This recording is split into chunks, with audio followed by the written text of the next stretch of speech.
ತಹಶೀಲ್ದಾರ್ ಕಚೇರಿಯಲ್ಲಿ ಡ್ರೈವರ್ ವಿರುದ್ಧ ಆರೋಪವನ್ನು ಮಾಡಲಾಗಿರುವಂತಹ ಘಟನೆ ನಡೆದಿದೆ. ಸಿರುಗುಪ್ಪ ತಹಶೀಲ್ದಾರ್ ಕಚೇರಿಯ ಮುಂದೆ ಮಹಿಳೆಯರು ಪ್ರತಿಭಟನೆಗೆ ನಿಂತಿದ್ದಾರೆ. ತಹಶೀಲ್ದಾರ್ ಕಚೇರಿಯ ಮುಂದೆ ಪ್ರತಿಭಟನೆ ನಿಂತಿದ್ದಾರೆ. ಡ್ರೈವರ್ ವಿರುದ್ಧ ಗಂಭೀರ ಆರೋಪವನ್ನು ಮಾಡ್ತಾ ಇದ್ದಾರೆ ಮಹಿಳೆಯರು. ಮಹಿಳೆಯರ ಮೇಲೆ ಡ್ರೈವರ್ ದೌರ್ಜನ್ಯವನ್ನ ಎಸಗಿದ್ದಾರೆ ಅನ್ನುವಂತಹ ಒಂದು ಆರೋಪವನ್ನು ಮಾಡ್ತಿದ್ದಾರೆ.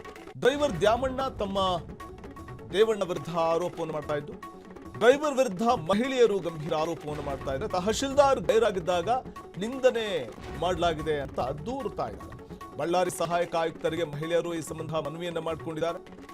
ಇಬ್ಬರ ವಿರುದ್ಧವೂ ಕೂಡ ಕ್ರಮ ಕೈಗೊಳ್ಳಬೇಕು ಅಂತ ಆಗ್ರಹಿಸಿದ್ದಾರೆ. ಡ್ರೈವರ್ ದ್ಯಾಮಣ್ಣ ಮತ್ತು ತಮ್ಮ ದೇವಣ್ಣ ವಿರುದ್ಧ ಆರೋಪ ಮಾಡ್ತಾ ಇರುವಂತದ್ದು ಮಹಿಳೆಯರು. ತಹಶೀಲ್ದಾರ್ ಗೈರಾಗಿದ್ದಾಗ ನಿಂದನೆಯನ್ನ ಮಾಡಲಾಗಿದೆ ಅಂತ ದೂರ್ತಾ ಇದ್ದಾರೆ ಆ ಮಹಿಳೆಯರು.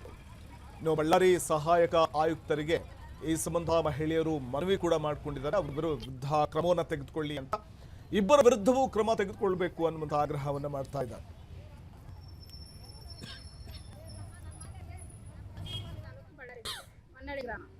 ನಮಗೆ ತಹಸೀಲ್ದಾರ್ ಅವರು ನಾವು ಮನೆ ಪತ್ರ ಕೊಡಕ್ ಹೋಗಿದ್ವಿ. ನಮಗೆ ಮನೆಗಳು ಅಕ್ರಮವಾಗಿ ಬೇರೆದವ್ರಿಗೆ ಪಟ್ಟ ಕೊಟ್ಟಿದಾರ. ಅದನ್ನ ಕೇಳಕ್ಕಾಗಿ ನಾವು ಹೋಗಿದ್ವಿ. ಒಂದು 10 ದಿನ ಆಯ್ತು ಕೊಟ್ಟು.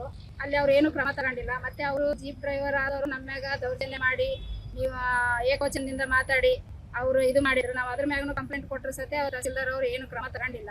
ನಾವು ಅದಕ್ಕಾಗಿ ಇಲ್ಲಿ ಎಸಿ ಹತ್ರ ಬಂದು ಒಂದು ಕಂಪ್ಲೇಂಟ್ ಕೊಡಕಂತಾನೆ ಇಲ್ಲಿ ಬಂದಿರೋ. ನಾನೇ ಫೀಲ್ಡಿಗೆ ಬಂದು ವಿಸಿಟ್ ಮಾಡಿ ನಾನು ಅವ್ರ ಮೇಲೆ ಕ್ರಮ ತಗೊಂತೀನಿ, ಅವ್ರು ಯಾರೇ ಆಗಿರ್ಲಿ ಅಂತ ಹೇಳ್ತಾರೆ. ಅಲ್ಲಿ ಎಷ್ಟು ಮನೆಗಳಾಗಿದಾವಮ್ಮ? ಅಲ್ಲಿ 250 ಮನೆ ಸರ್ ಆಗಿರೋದು. ಅದರಲ್ಲಿ 124 ಮನೆ ಹಂಚಿಕೆ ಆಗಿರೋವು. ಇನ್ನು 126 ಮನೆ ಪೆಂಡಿಂಗ್ ಅದಾವೆ. ನೆಕ್ಸ್ಟ್ ಮದುವೆ ಆದವರಿಗೆಲ್ಲ ನಾವು ಕೊಡ್ತೀವಿ ಅಂತ ಹೇಳಿದ್ರು. ಇನ್ನು ಇದುವರೆಗೆ ಆಗಿ ಬಂದವ್ರು ಹಂಚಿಕೆ ಮಾಡಿಲ್ಲ. ಒಳಗಿಂದೊಳಗೆ ಇವ್ರು ಅಕ್ರಮವಾಗಿ ಬೇರೆಯವ್ರವ್ರು ಬಂದು ಅಲ್ಲಿ ಪಟ ಇಸ್ಕೊಂಡಿದ್ದಾರೆ. ನಿಮ್ಮ ಪ್ರಕಾರ ಎಷ್ಟು ಅಕ್ರಮ ಹೆಸರುಗಳು ಅನ್ಸುತ್ತೆ?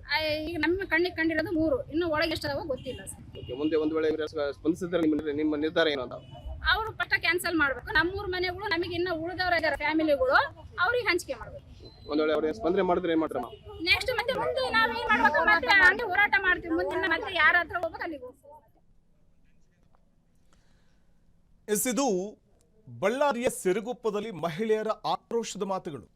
ಡ್ರೈವರ್ ದ್ಯಾಮಣ್ಣ ಮತ್ತು ಸಹೋದರ ಇಬ್ಬರ ವಿರುದ್ಧವೂ ಕೂಡ ಕ್ರಮ ತೆಗೆದುಕೊಳ್ಬೇಕು ಅನ್ನುವಂಥ ಮಾತನ್ನ ಹೇಳ್ತಾ ಇರುವಂಥದ್ದು. ಯಾಕಂದ್ರೆ ಮಹಿಳೆಯರನ್ನ ನಿಂದನೆ ಮಾಡಿದ್ದಾರೆ ಅನ್ನುವಂಥದ್ದು ಗಂಭೀರವಾದಂತಹ ಒಂದು ಆರೋಪ ಮಹಿಳೆಯರಿಂದ ವ್ಯಕ್ತವಾಗ್ತಾ ಇದೆ. ಡ್ರೈವರ್ ಮತ್ತು ಆ ಡ್ರೈವರ್ನ ಸಹೋದರ ಇಬ್ಬರ ಮೇಲೂ ಕೂಡ ಆಕ್ಷನ್ ತೆಗೆದುಕೊಳ್ಬೇಕು. ಡ್ರೈವರ್ ದ್ಯಾಮಣ್ಣ ಮತ್ತು ತಮ್ಮ ದೇವಣ್ಣ ಇವರ ಇಬ್ಬರ ವಿರುದ್ಧ ಕೂಡ ಆರೋಪವನ್ನು ಮಾಡ್ತಾ ಇರುವಂತಹ ಮಹಿಳೆಯರು ಕ್ರಮವನ್ನು ತೆಗೆದುಕೊಳ್ಳಿಲ್ಲ ಅಂತಂದ್ರೆ ನಾವು ಮುಂದಿನ ಹೋರಾಟವನ್ನು ನಾವು ರೂಪಿಸ್ತೇವೆ.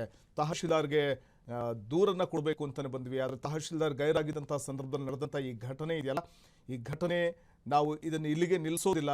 ಸೊ ಇಬ್ಬರ ವಿರುದ್ಧವೂ ಕ್ರಮ ತೆಗೆದುಕೊಳ್ಳುವವರೆಗೂ ಕೂಡ ನಮ್ಮ ಹೋರಾಟ ನಿರಂತರವಾಗಿರುತ್ತೆ ಅಂತಾರೆ ಆ ಮಹಿಳೆಯರು. ಕ್ಷಣ ಕ್ಷಣದ ಸುದ್ದಿಗಳಿಗಾಗಿ ಫ್ರೀಡಂ ಟಿವಿ ಸಬ್ಸ್ಕ್ರೈಬ್ ಮಾಡಿ, ಲೈಕ್ ಮಾಡಿ ಹಾಗೂ ಫಾಲೋ ಮಾಡಿ. ಹೊಸ ಸುದ್ದಿಗಳ ನೋಟಿಫಿಕೇಶನ್ಗಾಗಿ ಬೆಲ್ ಐಕಾನ್ ಮೇಲೆ ಕ್ಲಿಕ್ ಮಾಡಿ.